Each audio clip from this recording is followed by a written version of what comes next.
Hi, what are you doing? What are you up to today?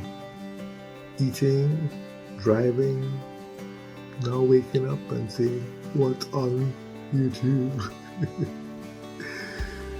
Oh, are you home?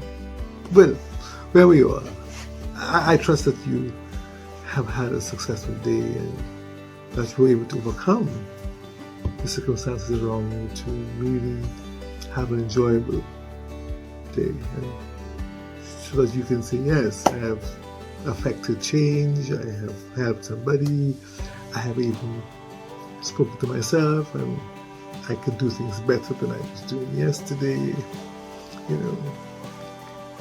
Yes. There's so many things you can talk to yourself about, and even if you do answer it, have no fear, you're not mad. But it's good to know that you can free yourself and have a good day. So, I trust you're ready to listen and to work along with me. We started this appointment with the family, and I want to continue that this week. I want to bring in a few more dynamics to you that will help.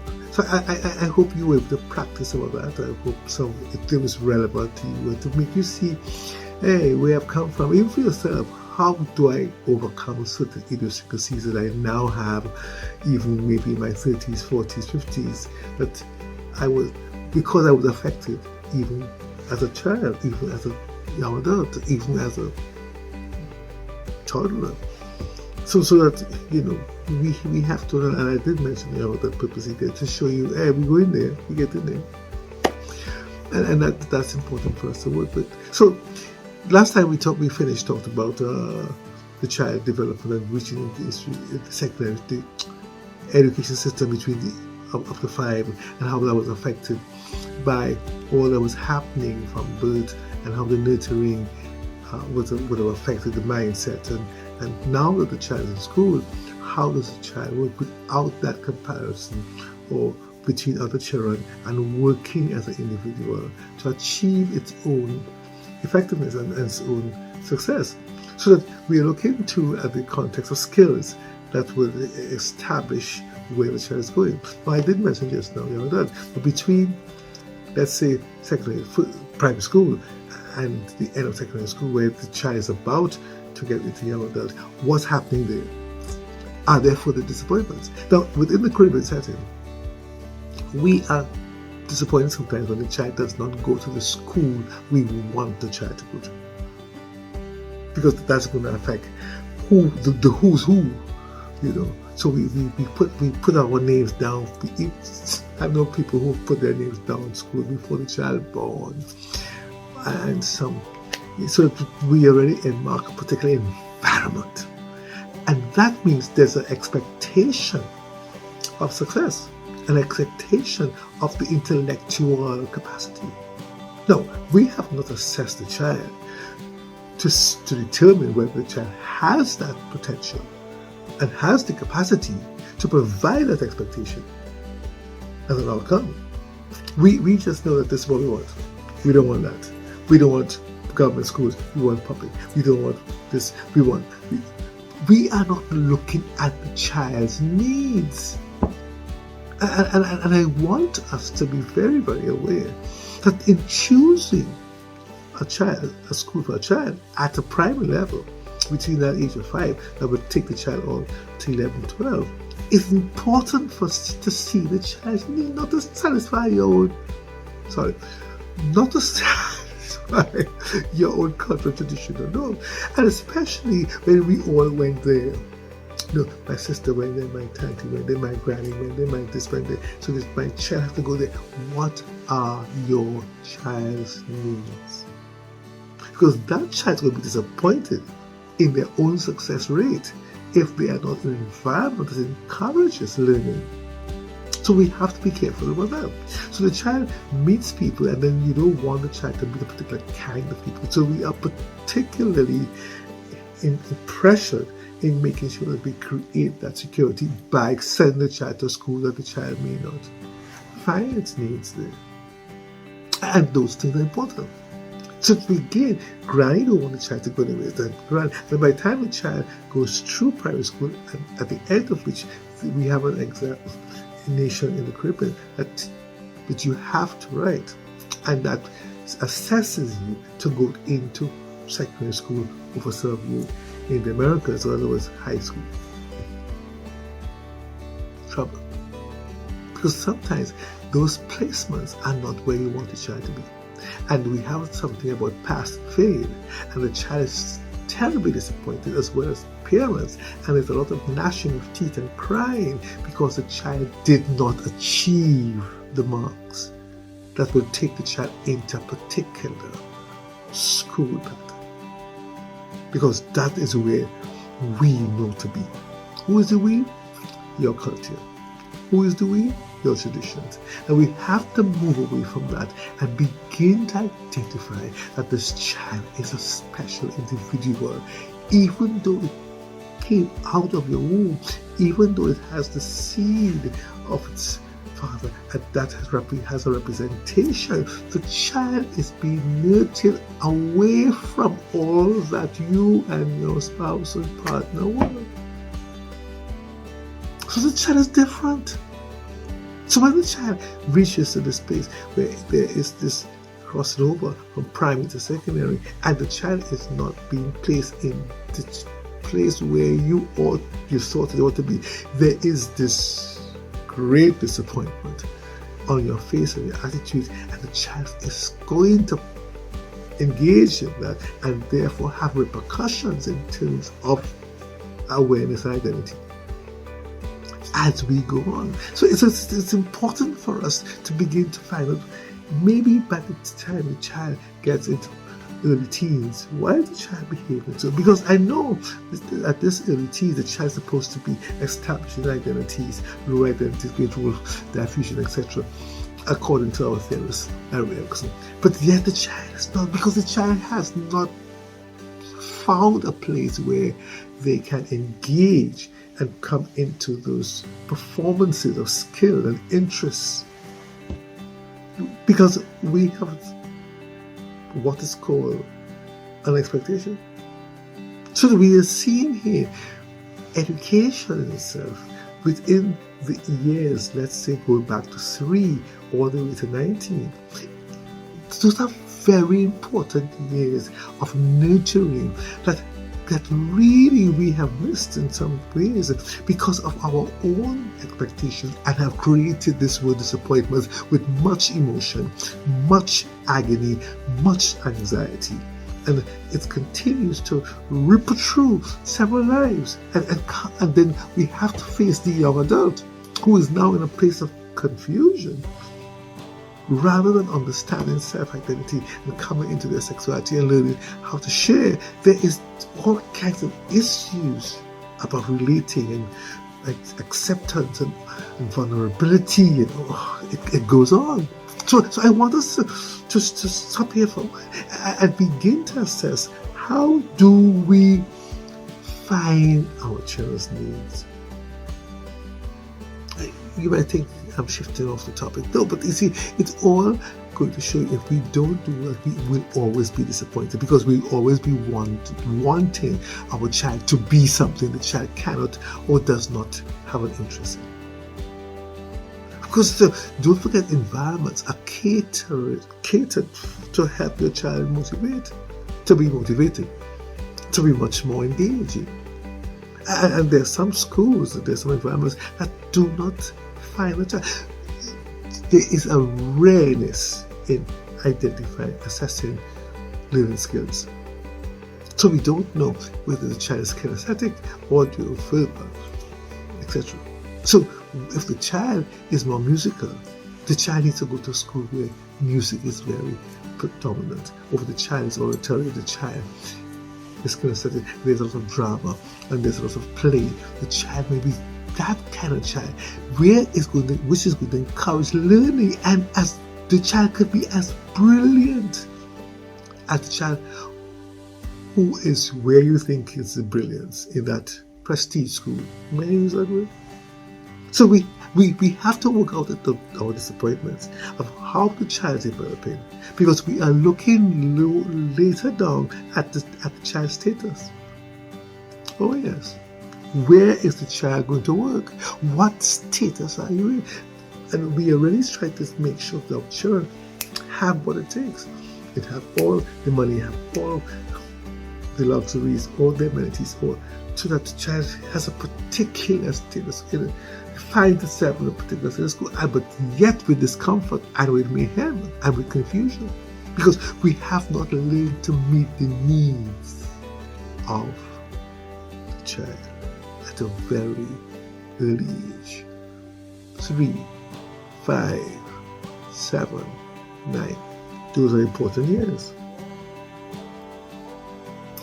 When a child is having problems with learning, there's also going to be a need to look at the teaching, because teaching and learning goes together. Again, the method of teaching may not be the method that the child is going to be able to work with and to show their skill development and to even define their own capacity within the system of their development. We have to take this thing one step at a time. We have to be honest about how families are being, let's say, destroyed or perplexed and confused because there is that lack of identifying with the present situation of the family's behavior, the family's conduct, and the family's success. And the family's success means here not just let me just say it this way, it is the individual identity, because even as adults and parents, we are also striving within our own fields to get that preeminence. We want to have this thing called promotion. We want to make sure our PAs, our assessments are well done.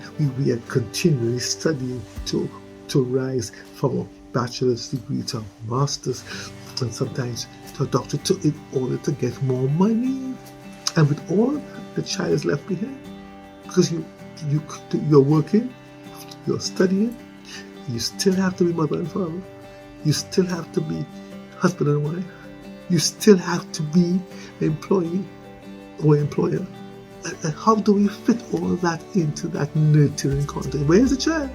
And some of the child is left alone with a keeper or a guardian or a nurse, or I use the word nurse, sorry, a caregiver, or a nanny, if you want to use that word. I wouldn't want to use that word too often in the Caribbean. But we send a child to a nursery after school, and so that we do not have that time. But yet, we have expectations of what the child ought to become. And we have expectation of the status that child ought to present. And therefore, we have an expectation of the kind of profession the child should be in. How many people are disappointed by this time? Because by the time the child enters the secondary school or to high school, and the child is ready to go to either university or college, is the child ready for that? Oh, I know. There's separate children who are not ready. They come in, but they're not ready. And they're faced with the higher learning, but they are not ready for higher, because they have not even understood the secondary school system that brings them into that place of intellectual stimulation that causes them to redefine themselves with purpose, identifying with language and cultures and histories and philosophies. No, and especially in today's world, when Dr. Google captures our attention, and when the tablet and the phone and social media creates I say it this way, a distraction or diversification away from formal education. And it has this glamour that you want to put yourself in, but yet the world system has not yet been redesigned or realigned to fit. So we are struggling, trying to find a social media context, trying to find that technological context, but yet the world is still in an academic formal space that is calling for a particular dimension of results. And they want to see that matriculation, and they want to see that context, diploma. What have you done? Show me. Not tell me. And not show me from Instagram. But show me your skills. So we are in a battle of the minds. And that is why we are fraught with disappointment. Because the child has a different direction. You have one. And there's no sitting down together to find the voice of the child, so that you can fit the child into a space where the child can develop and become that success for its tomorrow. I want us to be much, much aware that this is so vital. We have to eliminate that disappointing with our children's success or our children's performances. I want you to be an academic. I want you to have one of the normal past tense professions, maybe a doctor, a lawyer. We have a doctor, lawyer, engineer. But now, the doctor, lawyer, engineer is out of this. The one is. There's the dramatist, the graphic artist, the influencer, the animator. All these are real jobs. Your child may not have to go to a university for this to be qualified. Your child may not even have to leave the house. But are we allowing the child to really find interest that really captures the growth and development of the mind with intellectual stimulation and causing them to come into environments that really create growth and have that responsiveness to one's future? How am I engaging my day to go to the next day to get that performance right? So we can look back and say, this is not our family line. Our family didn't do it. My father would have been rolling in his grave, or my grandfather. Hey, they can roll. But what about your child? Your child is rolling around and you do not like what your child is rolling around doing. Your child is not rolling where you want the child to roll. How do we get it? And I'm saying, you realize that when we talk about family here, we are really talking about that development of every individual, whether we are now in our 60s or 50s or whether we are still down there in our teens. We are realizing that when we talk life, we are talking people. When we talk life, we are talking family, because we are talking where the rubber meets the road, where we exist and live for. Why do you go to work? What do you do with your money that you earn as a salary? What do you do with it? You pay bills. You pay mortgage, you pay rent. You buy a car, you have to fix it. Why you buy a car? To transport, to go to the grocery, to have easy access to fit the children that you have through your love making with your spouse or partner. And so, I'm a daddy. It's not about casting your seed and saying you're macho, you're male. It's not about you saying, I'm female, so I can be a mother. No, it's about developing a community within a structure that we call home, identified with cultures and traditions which you came with from your first family, and now producing a new family. We have to learn that we just can't take what we had and make it real here. We have to understand that it's different, and we have to learn how to hear the voices of our children. But let me tell you something. When I had my children, I realized one day that I am sending them to school to learn. But that was me 30 years ago. I was going to school then. They're going to school 30 years later.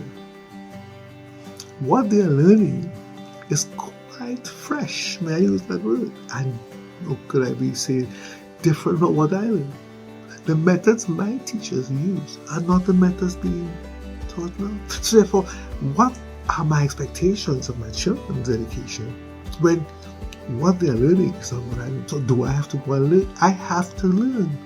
I have to meet them where they're at. I have to see them where they're at. I have to understand. That's the whole difference. And so that helped me in recognizing that I cannot put them in a frame that exacts a particular outcome that they can't give me, because what I am looking for is based on my experiences 30 years back. I have to come into the present day and work out my disappointments differently and see that they may not be disappointments at all. They may be the realities of what is now today. When the PC came in, the computer with that, monitor and the keys, and I started to use them. Wow. I was using it by somebody telling me how, and I was taking my time because I had to simulate the vision and the keyboard. And my young children came and said, "Daddy, move aside." Daddy, and they're playing things and they're talking to their friends. I'm like, what are you doing? You ought to go to your rooms and do your school. This is for me to do my work. Now today, in 2023, if you don't have a phone, if you don't have a tablet, if you don't have a computer, there is no education. We are still battling with disappointment of the child not doing it, the child not getting the homework, the child not getting the kind of stuff, the child not have a library. We have to stop being disappointed about what we think the child ought to have because of our past and come into where the child is today. I want you to know by now, the child that we're talking about has come into secondary school and going out of secondary school. By fifth form, there is this other exam that says whether you have successful to go to university that captures that matriculation or to go into what is called sixth form. And there's another issue of choice. To do what? Why are you going? You sure? We don't know. You must go. This is what we do best. So that we have all these discussions, these arguments that ought to be discussions. And the reality of really finding the interest in your children so that when they graduate from high school, from college, from secondary school to go to university, they have an idea, they're more clear of where they are going, therefore what fields of study they ought to take. Some people get into university, they're in a program, and after 2 or 3 years, they may graduate and say, this is not for me, let me shift again. I did it because daddy did it, or mommy wanted it. But I want it. Nobody ever had. So now I'm a young adult. I can now make my decisions. Because they may have come in at 18 or 17, but now they're 21, 22. You guys, your graduation? No, I'm doing it. I want to do photography.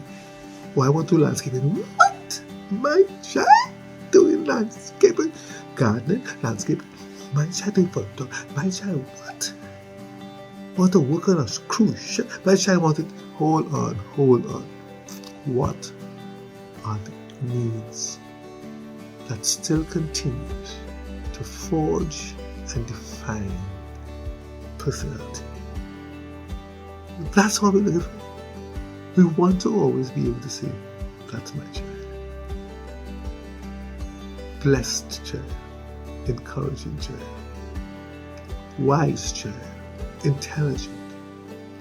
That has nothing to do with the school, the success of exams. That has to do with the nurturing and the relating without disappointment, learning to accept what is and really finding out the voices of the children with the voices of the adults, the nurturers, and to come to that understanding for where we're going. Let me leave you here for now. I know you must be saying, Dr. Niles, you can't stop here. Okay, We will see where we'll go with the next podcast, but I want you to see that we could eliminate a lot of the confusion within us young people about what to do, where to go, how. When we allow ourselves to listen to them and not to transfer that, may I say, that spirit, that attitude of disappointment, because it is not going according to the traditions and cultures of our ancestors. Hold on. 2023, a brand new child, a brand new vision, a brand new way. Let's go forward. Let's engage them. Let's establish a tomorrow that really is bad. And we can change the headlines in the newspapers and bring children to the place where they are sober, intellectual, stimulated, and establishing true governance for tomorrow. Dr. Kenneth Niles signing off here. Have a good week.